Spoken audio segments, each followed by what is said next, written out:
Ecclesiastes 10:19, money is the answer for everything. The wisest man that collected wisdom, Solomon says, money is the answer for everything. Gaano katotoo, gaano kalaking exaggeration sa katotohanan, sa katuruan na ito. Dividing and multiplying money. Paano nga ba dapat pinagati-hati at pinaparami ang pagpapala ng Diyos ng mga kabuhayan? Dear Lord, we thank you for today. Salamat po sa buhay na ipinapahiram niyo sa amin. Salamat sa lahat ng kinakain namin at ng aming mga mahal sa buhay. Thank you, Lord, for keeping us safe, for answering our prayers. And thank you, Lord, for teaching us and enabling us to survive, to prevail in your name, and also to be victorious over our adversaries. Salamat, Panginoon, sa inyong patuloy na pag-iingat. At ngayon humihiling kami ng simpleng katuruan. Kayo po ang mangaral, maunawa, maipamuhay namin ang iyong katotohanan. Father, we ask you to be our preacher, our teacher and healer. In the name of Jesus, your Son, our Lord, we pray with thanksgiving. Dividing and multiplying money. Maraming katuruan sa Biblia tungkol sa pananalapi. At dapat maunawa ng mga anak ng Diyos ang mga magagandang katuroang ito. First of all, divide money. Money is meant to be divided. Money or its equivalent, any material thing that enables you to have buying power, purchasing power, might also be called money. So, laging hati-hatiin ang pera sa necessities. Malinaw dapat sa isang tao kung ano ang necessity, ano ang luxury, ano ang need, ano ang want. At dapat, hindi tayo nalilito. Pag nalito tayo kung ano ang necessity, at pagpalit-palit natin yung necessity sa luxury, sa wants, madalas kinakapos ang pera natin at nabubuhay tayo ng puro na lang kahirapan. 1 Timothy 6:8, if we have food and clothing, we will be content with that. That is necessity, food, clothing, shelter. Proverbs 24:27, put your outdoor work in order and get your fields ready. After that, build your house. Tingnan yung mabuti itong Proverbs 24:27. Sabi gano'n, yung mga trabaho nyo sa labas ng bahay, yung mga bukid, unahin ninyo, ihanda ninyo, at pagkatapos doon, tsaka kayo gumawa ng bahay. Ang ipinapauna, production before consumption. Na pagka dumadating ang pera sa ating buhay, ang isipin mo, paano ko ito gagamitin para kumita pa yung pera ko ng more money? Hindi yung, saan ko kaya ito gagastahin? Paano ko kaya ito uubusin? Paano ako magpapasarap sa buhay? Hindi yung, may pera ako, anong pwede kong gawing itanim? O ang pagtatanim ay isang uri ng sagisag ng lahat ng activity ng tao na nakakaproduce ng pera o ng goods o ng services. Inuuna mo, pag meron kang kabuhayan, paano ito pararamihin? Halimbawa, may buto ka, may mga mais ka, inuuna mo muna magtanim bago kainin mo lahat yung mais na yon. Pagkakain mo, isang beses ka lang nabusog, tapos buong buhay ka ng gutom. So, meron kang kinakain at meron kang itinatanim sa mga buto para meron ka pang anihin sa susunod na panahon, patuloy ka pang mabuhay. Maraming mga tao, hindi sila nakakatakas sa cycle of poverty. Parang nakatali na lang sila sa karukhaan, kasalatan, kahirapan buong buhay. Kasi oras nakahawak ng pera, gastos ang iniisip. Party tayo, kain tayo sa labas, o kaya bumili tayo ng ganito, bumili tayo ng ganyan, bumili tayo ng kung maliit na motor, bumili tayo ng kotse, bumili tayo ng bahay. Pagkatapos yung bahay magawa, wala namang income, walang pera, na isasangla din, na ibebenta rin, wala't wala. Kaya ang inuuna mo dapat, paano pakikitain yung pera mo para hindi lang minsanan magamit, may patuloy na income. So, laging hati-hitiin ang pera sa mga necessities and then sa mga bagay na productive. Hati-hatiin din ang pera sa savings and investments, as we have been saying. Pag kumita ka ng 10 piso, dapat meron kang itinatabi bilang impok mo sa buhay. Meron kang ipinamumuhunan para kumita yon kahit papano. Hindi lahat ginagastos, ginagamit. Tapos bukas, nakatunganga. Proverbs 6:6-8, you lazy people can learn by watching an anthill. Ants don't have leaders, but they store up food during harvest season. Marami daw tayong matututunan sa mga langgam, panoorin lang sila. Wala silang mga pinuno, pero lahat sila, pagka mayroong makukuhang dilihensya, dinedilihensya nila, ang liit-liit ng langgam, buhat-buhat niya yung isang butil ng bigas. Higit na mabigat kaysa sa kanya, higit na malaki. Tapos lahat sila, kooperasyon, linya-linya, pila-pila. Nag-iipon sila.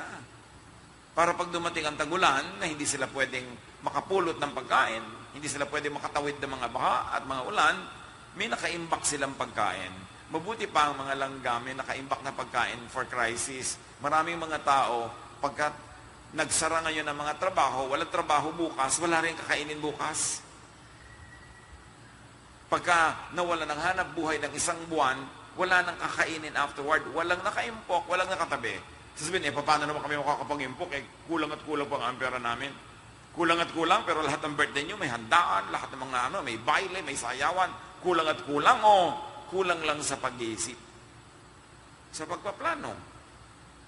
Sabi ganoon, kayo mga tamad na mga tao, matuto kayo sa mga langgam. Pagka sila'y nakakuha ng mga pagkain, hindi nila kinakain lahat agad-agad.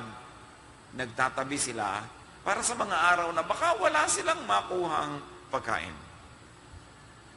Kaya pag may nabungkal ka, nabuklat ka ng mga bahay ng langgam, nakikita mo, may nakatago mga pagkain doon. Binabantayan pa nila, may army pa sila, nakabantay pa.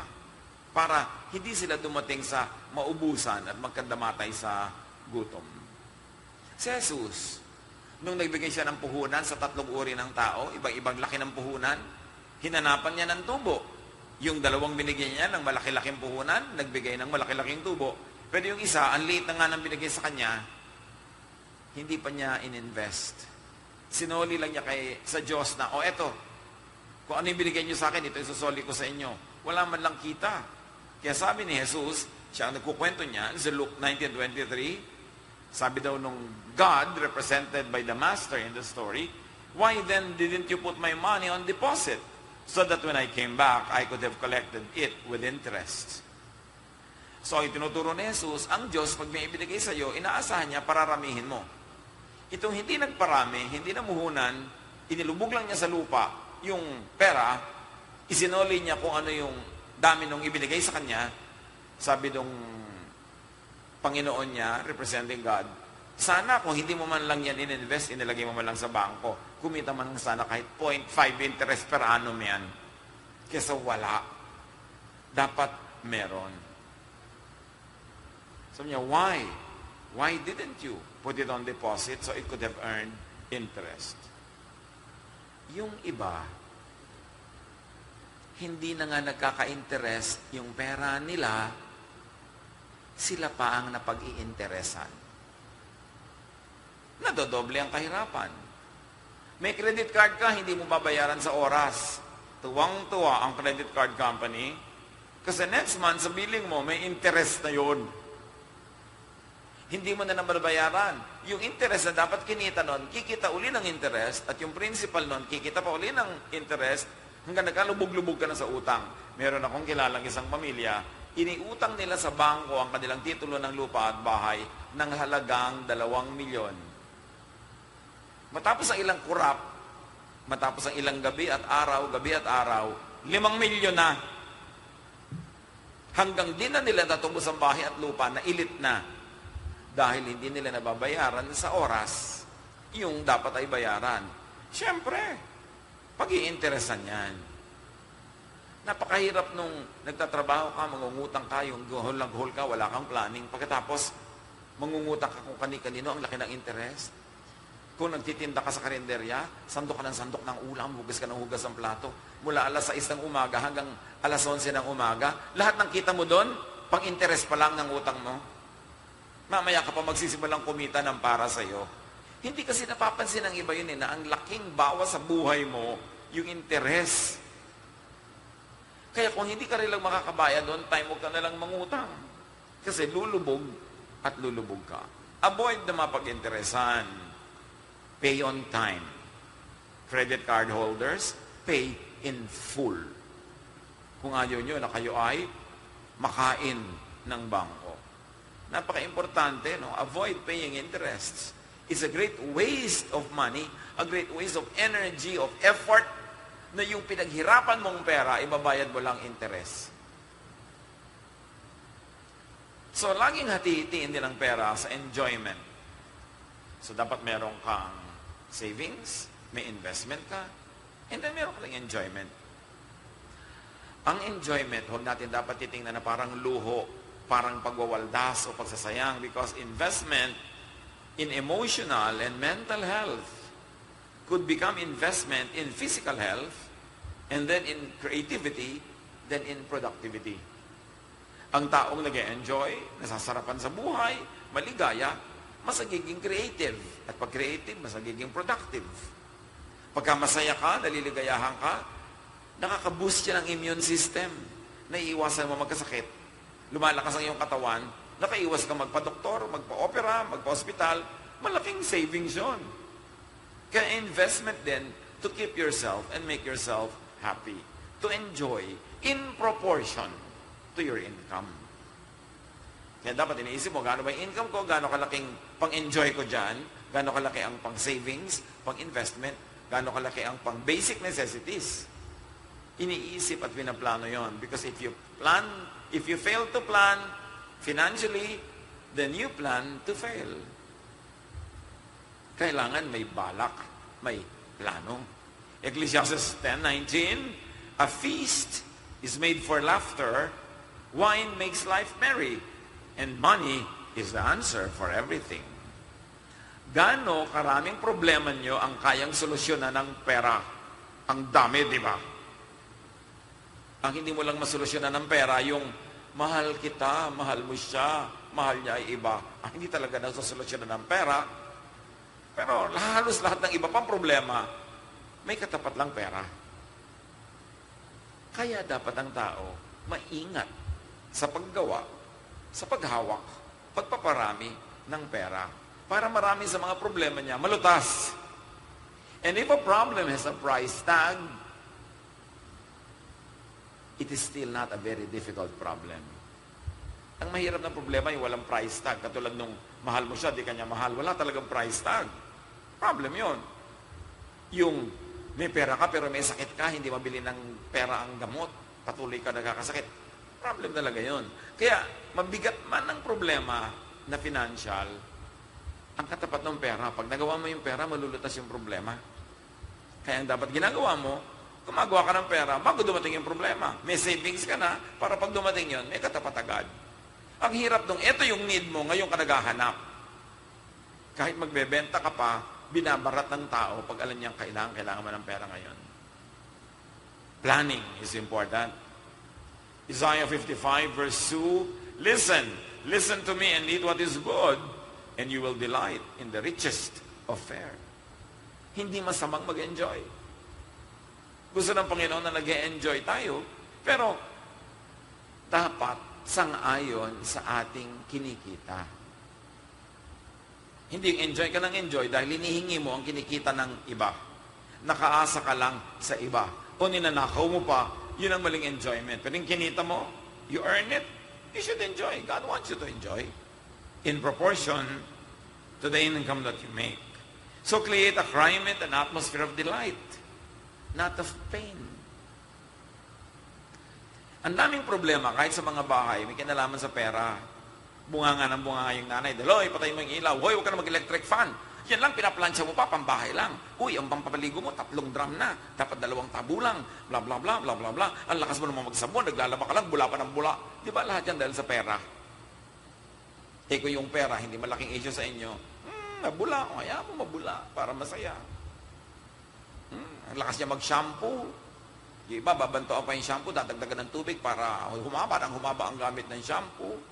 Nasawsawa na yung patis, ibabalik pa sa bote. Dahil lang sa pera. Nag-away-away, dahil naiwan mo ang electric fan ng 3 minuto, sinabunutan ka na ng nanay mo dahil pera yan. Kaya dapat, para mabawasan yung maraming gulo, kumita ng pera, tapalan ng pera ang problema, mas maluwag.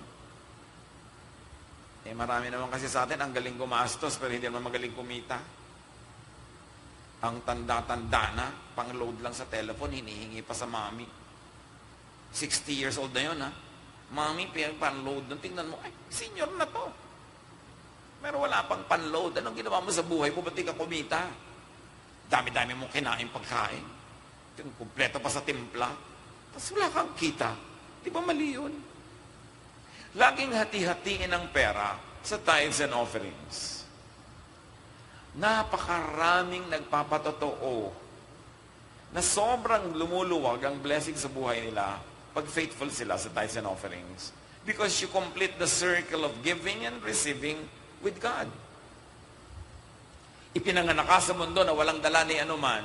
So lahat ng gamit mo, ari-arian mo, suot mo, everything galing sa Diyos. That's why you should give back. Kasi may circle yan. Parang you inhale, you must exhale. Kasi ang kabigayan mo doon, halaman. Nag-inhale ka ng oxygen, galing sa halaman yon, exhale ka ng carbon dioxide para inhale naman ng halaman, gagawin niyang oxygen, i-exhale niya, kaya kayong dalawa may circle of giving. Kaya masamang mawala ang halaman kasi wala na tayong kabigayan. Ganon din ang circle of giving with God. Genesis 28:22, I will give back to you 1/10 of everything you give me.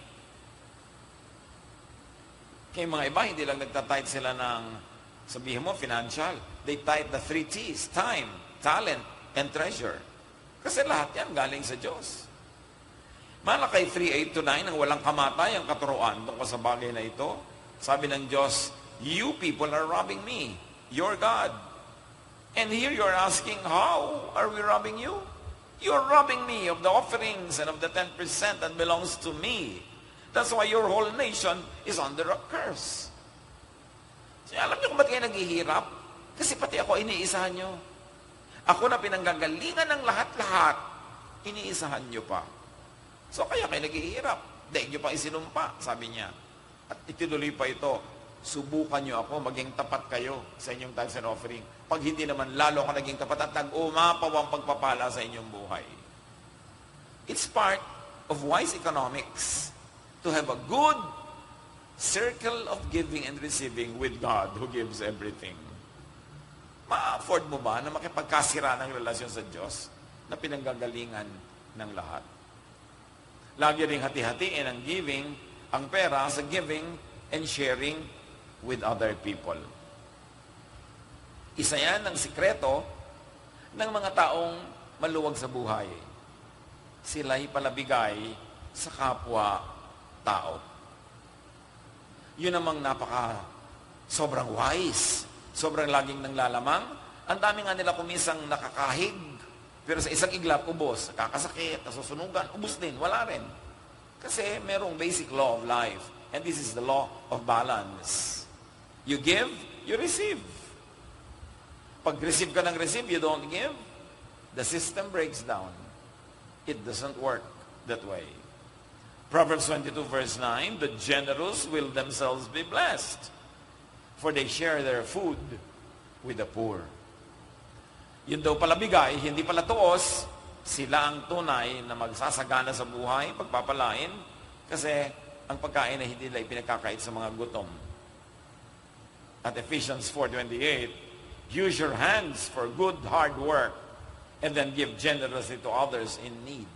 In other words, produce surplus. Magtrabaho ka, kumita ka ng hindi lang sapat sa pangangailangan mo, kundi higit sa pangangailangan mo para may sobra na pwede mo pang ipamigay sa mga karapat-dapat na pakainin. Mga sobrang bata, sobrang matanda, sobrang may sakit, o sobrang inaalat sa buhay, tulungan mo. Napaka-basic, nung kinikita mo ang lahat ng kailangan mo, dapat sobra ang kinikita mo para may ipamigay ka pa. Hindi mas lalo namang mali yung hindi mo nga kinikita yung gagamitin mo sa sarili mong buhay. May kailangan kumita nun para sa'yo. That's not how it works. Kaya sobrang mga palaasa, hindi naman kahit kailan nagiging self-sufficient. Because we are compelled, we are taught by the Bible to produce more than we need so that we will have surplus to give away to deserving people. Usually very old, very young, and very sick. Pero yung hindi naman very old, hindi very young, and not even sick, Tapos binubuhay mo, kayang-kaya naman niya magtrabaho, pero hindi nagtatrabaho. Mali na yun. Sabi sa Bible, if anyone does not work, he should not eat. Pag able-bodied siya, malakas ang kanyang katawan, hindi siya nagtatrabaho, hayaang magutom. Hindi mo tungkuling pakainin yung batugan.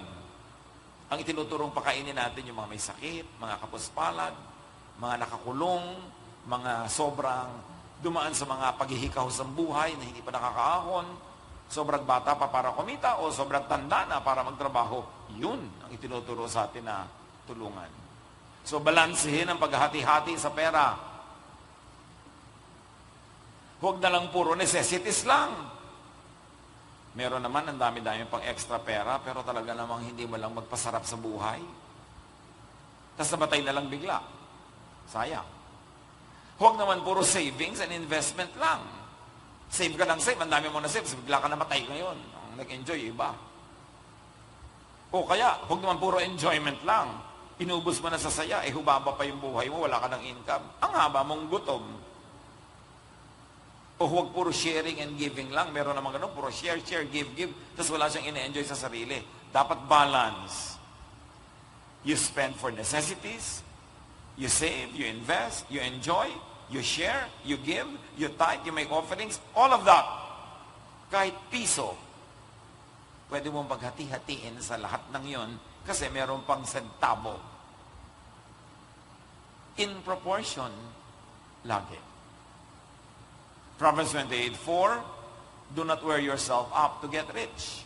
Huwag mo daw sobrang gasgasin ang sarili mo sa pagpapayaman. Siyempre, it goes without saying, huwag mo rin sobrang gasgasin ang sarili mo sa pagtitipid, sa pag-iimpok, sa pag-i-invest.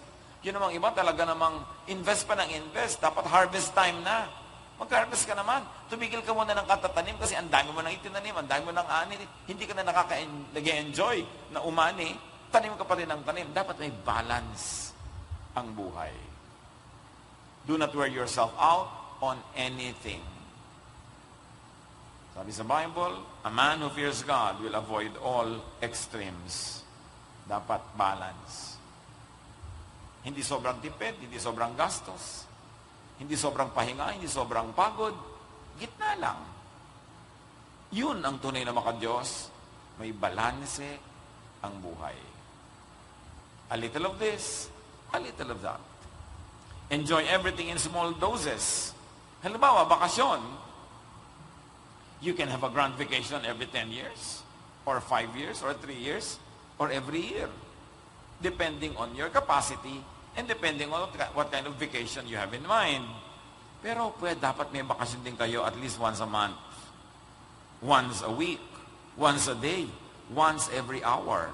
Ano mga bakasyon yun? Kayo mag-design. Nagtatrabaho ka halimbawa 8 hours a day. Every hour, magkaroon ka man lang ng 5-10 minute break. Look at a good scenery, listen to music, or just sit and relax. It's a vacation. It's rest. Yung iba, magtitipid ng pagkahaba-habang panahon. Tapos sa dulong na lang niya balak enjoyin. Yun nga, paano ko natapos na yung buhay niya bago dumating doon sa dulong iniisip niya. O kaya inabot nga niyang buhay yun, pero hindi na siya malakas. Hindi na niya pwedeng ma-enjoy. O isip ka ng isip ng vacation, tapos nung 9th year na, 1 year na lang bago mag-vacation, yung bulkan na gusto mong puntahan, sumabog na. Wala nang bulkan. So, sayang ang panahon. Dapat gumagawa ka ng mga mini vacation, mini rest, mini parties, hindi lang laging one grand party every 10 years. Mini parties, like may barbecue party ka, banana cue party with several people. Umimbento ka dapat. But you should have little of everything. Why? Why should you have little of everything every day, every week, every month, every year? Because you do not know if your life would be short or long. Di mo naman alam kung gaano kahaba ang buhay mo eh. Kaya anak, saka na tayo lalabas, saka na tayo magkakaroon ng get together. Busy ako ngayon. Ilang buwan na yon, taon na ang binilang. Sure ka ba na pag dumating yung araw na yun, nandun ka pa o nandun pa yung anak mo? Hindi natin alam kung gaano tayo kahaba mabubuhay. Kaya dapat lahat enjoyin mo na, gawin mo na, all in a day. Sa isang araw, meron kang trabaho, meron kang saving, meron kang investment. Kayo mag-apply kung paano gagawin nyo yon. Pero dapat hindi dumadaan isang araw, isang linggo, isang buwan na hindi mo na-enjoy ang lahat. A little of everything. Luke 12:16-20, Jesus told them this parable. The ground of a certain rich man yielded an abundant harvest. He thought to himself, what shall I do? I have no place to store my crops. Then he said, this is what I'll do. I will tear down my barns and build bigger ones. And then I will store my surplus grain. And then I'll say to myself, you have plenty of grain laid up for many years. Take life easy, eat, drink, and be merry. But God said to him, you fool, this very night your life will be demanded from you. Then who will get what you have prepared for yourself? Hindi masama na mag-ipon, mag-imbak. But it seems that this man, what was wrong was, wala siyang ginawa kundi mag-ipon, magtrabaho, mag-imbak. Dahil sabi niya, finally, ang dami na, pwede na ako magsimulang mag-enjoy ngayon sa dinami-rami at hinabahaba ng panahon, nagtiis ako. Pero sabi ng Diyos, deadline na dead ka na mamaya. Sorry na lang, iba na lang mag-enjoy ng inipon mo. You know the lesson? Mag-ipon ka, pero pinapapak-papak mo rin ng konti. Hindi yung ipon ka lang ng ipon, tapos wala kang na-enjoy. Kasi nga, hindi mo alam kung gaano katagal, hahaba. O iikli ang iyong buhay. James 4:13-14. Now listen, you who say, today or tomorrow we will go to this or that city, spend a year there, carry on business and make money. Why? You do not even know what will happen tomorrow. What is your life? You are a mist that appears for a little while and then vanishes. Yes, magandang may plano. Pero huwag mong iasa lahat sa plano. Kasi pwedeng hindi matuloy yung plano dahil pwedeng mautas ang buhay mo ngayon din. Sabi ng James, alam niyo ang buhay niyo, mga tao, para lang kayong usok ng katol. Isang usok, isang ihip ng hangin, wala na kayo. Tapos na ang buhay niyo. You are just a mist. You stay for a while and then vanish. So dapat, yung stay a while na yon, enjoyin mo lahat. Gawin mo lahat. A little of everything because you don't know when you will expire. Likewise, may tao, mahal mo, mahalin mo na. Hindi mo alam, baka mawala na siya mamaya. Pag ba umaalis ang mahal mo sa buhay, sa bahay, sa umaga para pumasok, sure ka ba na babalik siya mamaya? Nobody is sure. Kaya dapat sa umaga, pag may umaalis, hindi kayo umaalis na nagkagalit. Kasi baka mamaya hindi na siya bumalik ng buhay. Malay mo. Kaya dapat, oy, aalis ka na, bati na tayo. Bakit? Baka mamatay ka eh. Sabi niya, ikaw, baka ikaw mamatay. Away na naman kayo kung sino maunang mamamatay. You don't know. Ang mahirap sa lahat, yung may namatay and you are possessed by regrets. Iiyak-iyak ka sa harap ng kaba, oh, hindi ko pa kinausap kanina. Dapat walang ganon. So, huwag hahabaan ng mga kagalit. May gusto kang ibigay na mabuti, gawin mo na, ibigay mo na. Because sabi nga ng kata, we may never love like this again. Baka wala ng time. Gawin. So, sino ang sisinop sa kabuhayan mo when you are gone? Pag sobra-sobra ka nagpagod, hindi ka na nag-enjoy, namatay ka, sino mag-enjoy?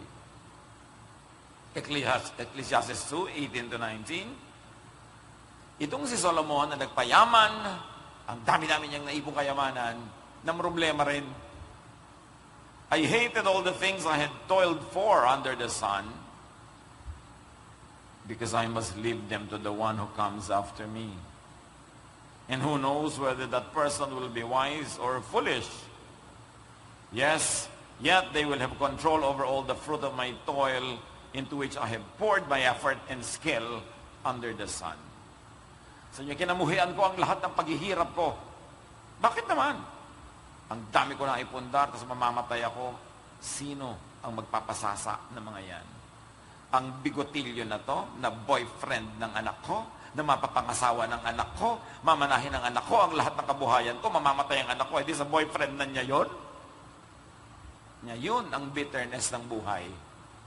Hindi naman masamang na may ipamana, pero tiyakin mo na, nagpapamana ka, pero hindi ka lugi yourself. May in-enjoy ka rin, may ipapamana ka. Yan ang hirap. Alam niyo ba na merong mag-asawa na may kaisa-isang anak? Para madalian sila sa mga mana-mana issues, inilipat na nila lahat ng kabuhayan nila sa pangalan ng anak nila para pag namatay sila, wala namang inheritance tax, wala nang gulo-gulo. Nag-asawa si anak. Alam nyo nakasunod, ilabas yun ang mga Kleenex. Biglang namatay si anak. Pumunta lahat sa asawa. Bruhitik yung napangasawa. Pinalayas yung mga biyanan na pinanggalingan ng lahat-lahat. Gumapa ngayon sa hirap yung mag-asawa, hindi binigyan ng manugang. And to top it all, nag-asawa ng bago yung manugang nila, sila na ngayon ang nakatira sa mansyon. Ganun ang buhay. Hindi mo alam. At dahil hindi mo alam, enjoy everything, a little of everything, work a little, enjoy a little, laugh a little, cry a little, every day, every week, para wala kang pagsisisi. Ano man ang mangyari. Ngayon, humaba yung buhay mo, malusog ka pa, hindi may savings ka, magagastos mo pa rin lahat. Pero meron dapat. Not at the point na nalugi ka sa sarili mong fun, enjoyment, happiness, fulfillment, dahil wala ka lang ginawa kundi mag-ipon ng ipapamana. Yung anak mo nga, hindi ka lagi sure kung magiging mabuti eh. Lalo naman sa manugang. Kaya ang tao dapat nag-iisip. Kasi kadalasan, pagka matanda ka na, mahina ka na, wala ka ng kakayahang kumita, doon lalabas lahat ang ugali ng mga taong nasa paligid mo. At kung ikay malalagay sa alanganin, sa kaapihan, it's too late for you to correct the situation. Itama habang maaga. Isa ring moral lesson, huwag mo munang ipamana. Pagkamatay mo na, bahala na siya magbayad ng tax.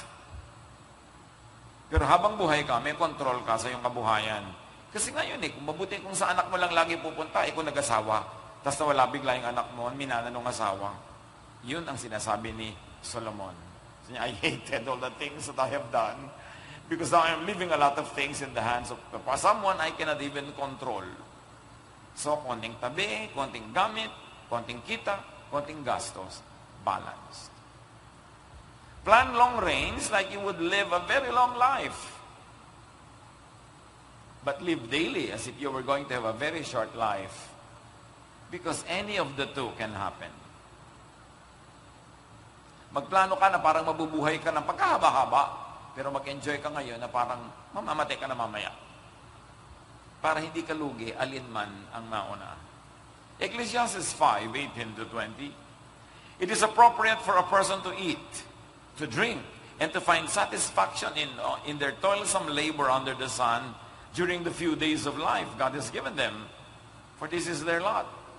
Moreover, when God gives someone wealth and possessions and the ability to enjoy them, to accept their lot and be happy in their toil, this is a gift of God.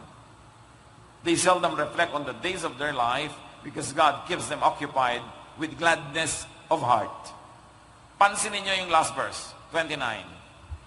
They seldom reflect on the days of their life because God keeps them occupied with gladness of heart. So, yung taong pinagpapala ng Diyos, dahil siya ay kumikita ng konti, gumagastos ng konti, nag-enjoy ng konti, nagsasakripisyo ng konti, pinagpapala sila ng Diyos dahil balance ang buhay nila, meron silang kaligayahan sa buhay na hindi sila nakakapag-isip ng mga drama-drama. Hindi nila lagi naisip yung mamamatay na ba ako, paano ako mamamatay, ano mangyayari sa akin, malilibing ba ako, masasuffocate ba ako sa loob ng taol, etc., etc. Naiisip yan ng mga malulungkot. Yung mga sari-sari ang guni-guni, naiisip ang mga na pumapasok lang yan sa iyong sistema dahil malungkot ka. Kasi kung masaya ka, hindi mo maiisip yung mga bagay na yan eh. That's why magandang blessing yung merong gladness of heart given by God. At yung mga pinag-usapan natin kanina na balanced living, yun ang nagpapakilo sa kami ng Diyos para kabigyan ng gladness of heart. Yung balance ng buhay mo. Nagbibigay ka, tumatanggap ka. Hindi yung tanggap ka lang ng tanggap, tapos ang kurik-kuripot mo, ayaw mo na magbigay. Gusto mo na lang lahat libre, lahat dagdag. Hindi matutuwa sa iyo ang Diyos. Mamaya, pag lagi kang ganon, nade-depress ka na, iniisip mo nang magpatiwakal. Iniisip mo na, paano ka, mamamatay ba ako, ayoko nang mabuhay. Lahat ng mga yan, pumapasok lang at sumasagi sa isip ng mga taong malungkot. Kaya duty mo, napasayahin ang sarili mo. Kasi pagka dinadapuan ka ng lungkot at ayaw umalis ng lungkot, sari-sari mga impacto ang kumikilo sa loob ng iyong utak, nang ibinubulong lang, sirain mo ang sarili mo. Kaya mahalaga, make yourself happy. And you know, one of the best ways to make yourself happy is to make others happy too. Kung ang kaligayahan mo ay kaligayahan ng iba, ay ang galing nun. What? Anong ibig natin sabihin? May nagugutom, pinakain mo, lumigaya siya. At dahil lumigaya siya, lumigaya ka, pareho kayo maligaya, di maligaya ang Diyos.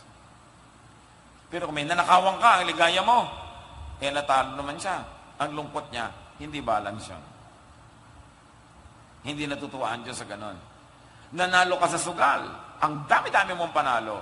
Siyempre, sa kabilang bahay, umiiyak lahat ng tao doon dahil sila yung natalo. So, ang saya niyong pamilya, pero may pamilyang nalungkot, hindi balance yun, hindi pagpapala yun. Ang bait-bait mo naman, pinamigay mo na sa lahat. Yung anak mo ngayon, wala nang pang-enroll, wala na kayo makain, pinamigay mo lahat sa kamag-anak mo. Hindi rin balance yun, dahil sumaya sila, lumungkot ang mga anak mo. Hindi rin natutuwa ang Diyos doon. Dapat balance. Lahat, merong saya. Kaya napakadakila ng pagkatao na ang kaligayahan mo ay yung kaligayahan mo na ng iba. Pag nabigyan mo siya, lumiligaya ka rin, hindi pareho kayong masaya.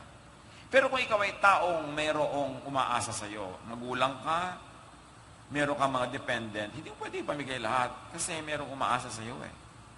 May mga ganon nagtatrabaho itong si kuya, bigayan lahat ng pera sa mga kapatid, yung mga anak niya, wala na ibigay, ano kung mga anak niya? Pag may nakaasa sa iyo, may pananagutan ka, wala kang karapatang ipamigay lahat yan. Kasi may umaasa sa iyo, dapat a little of everything, hati-hati pa rin. Napakahalaga na may balance. No?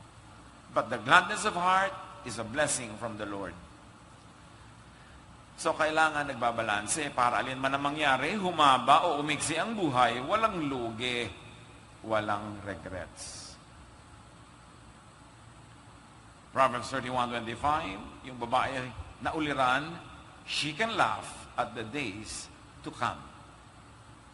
Ito yung babaeng nagtatrabaho, naghahanap buhay, kumakain, masarap ang buhay, maganda ang mga damit niya, masarap ang buhay ng kanyang mga anak, ng kanyang asawa, pero naghahanap buhay siya, negosyo siya ng negosyo, she can laugh at the days to come. And you know why?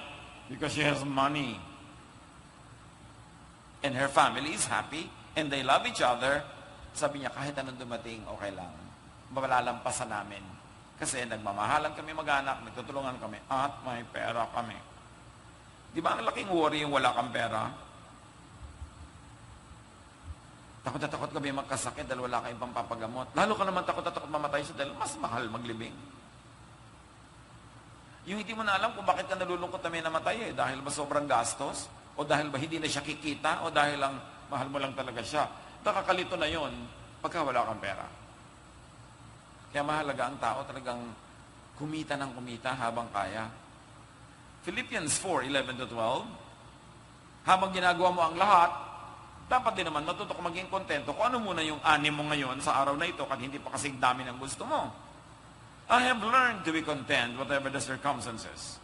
I know what it is to be in need, and I know what it is to have plenty. I have learned the secret of being content in any and every situation, whether well-fed or hungry, whether living in plenty or in want. Yun ang contentment with the Lord. Nabagam na may plano ka, gusto mo marami pa, pero kung konti ngayon, kaya mo ring sumaya. Hindi mo iniaasa sa dami ng mga bagay ang iyong kaligayahan. Iniaasa mo yun sa peace of mind, sa iyong conscience, sa relationship mo sa Diyos, na alam mo, ginagawa mo ang best. So, hindi pa man dumarating yung harvest, alam mong may darating, and you teach yourself to be contented with whatever little or much that you have at the moment. And because you have to divide money all the time, di ba? Therefore, you have to multiply money all the time also.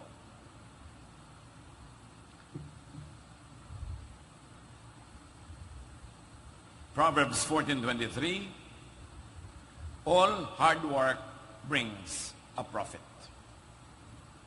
Basta nagtatrabaho ka, hindi ka masisiro. Pwedeng hindi ka yumaman, pero hindi ka magugutom. Basta nagtatrabaho ka.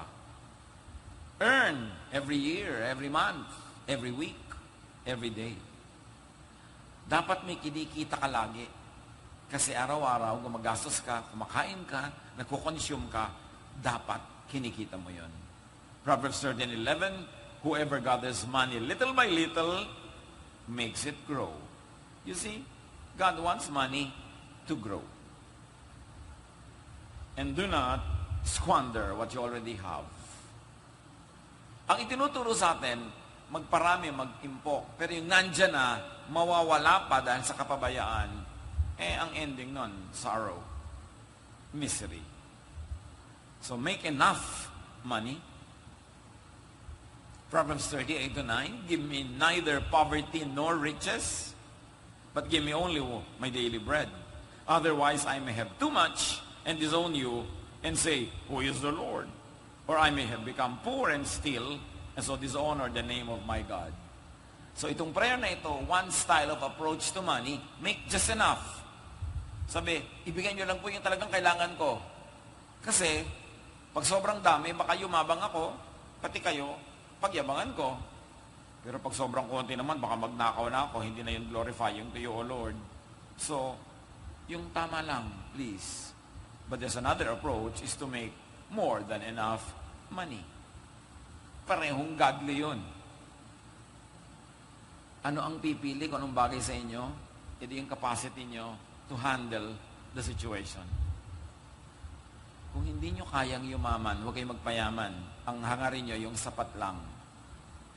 Pero kaya nyo, edi magpayaman kayo, kaya nyo pala. Anong ibig sabihin ng kaya?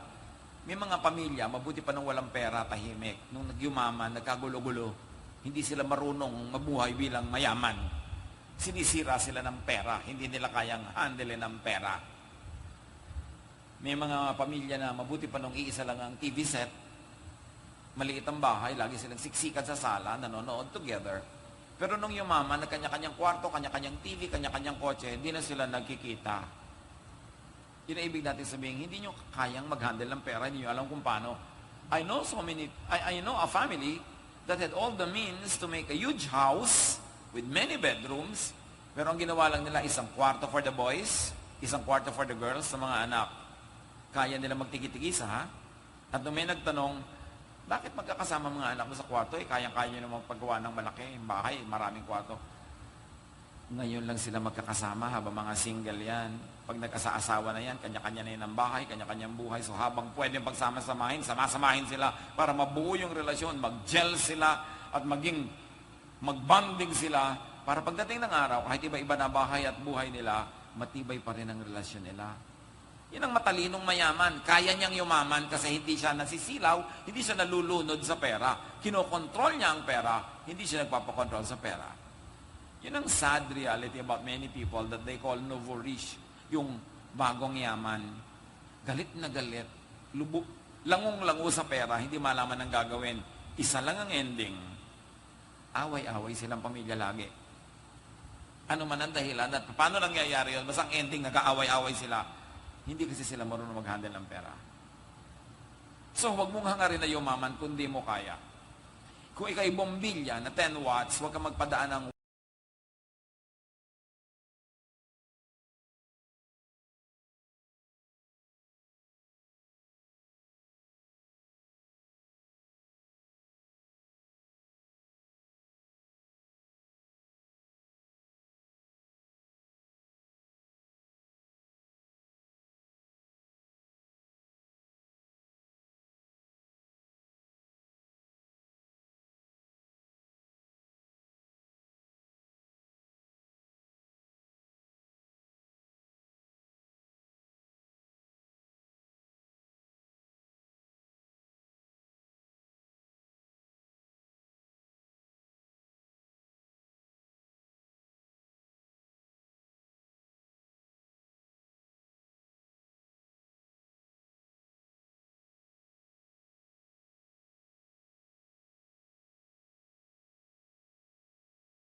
1,000 volts kasi mapupundi ka. Kaya, one of the two. Yung isa, make just enough money. Yung isa naman, make more than enough. Kung kaya mo. Ecclesiastes 11, 1 and 6. Invest in 7 ventures. Yes, in 8. You do not know what disaster may come upon the land. Sow your seed in the morning, and at the evening, let your hands not be idle, for you do not know which will succeed, whether this or that, or whether both will do equally well. So sabi, don't put all of your eggs in one basket. Mag-invest ka sa 7 iba-ibang negosyo. O kaya 8. Sabi, kasi hindi mo naman alam kung alin na magkiklik eh. So mabuti na yung marami. Sabi, sa umaga magtanim ka na habang hindi pa mainit sa bukid. At pag mainit na, umuwi ka na ng bahay, magtahi ka, mag-wood carving ka, magkarpintero ka, mag-bake ka ng cake, do something para yung itinanim mo sa bukid, tumutubo at may ginagawa ka pa rin iba ngayon. At kahit gabi na, gumawa ka pa. Hindi karpintero ka, binabayaran ka 8 to 5, 4:30 pa lang, nagliligpit ka na ng mga gamit mo. E bayad ka pa hanggang 5. Empleyada ka, 4:30 pa lang, suklay ka na ng suklay. Sipilyo ng sipilyo. Pero mamaya ka pa magbabandiclock pag 5. Sa palagay nyo, pagpapalain kayo ng Diyos, alam naman niya yon. Kaya mo kumisan dayain yung human employer mo, our employer in heaven who sees everything.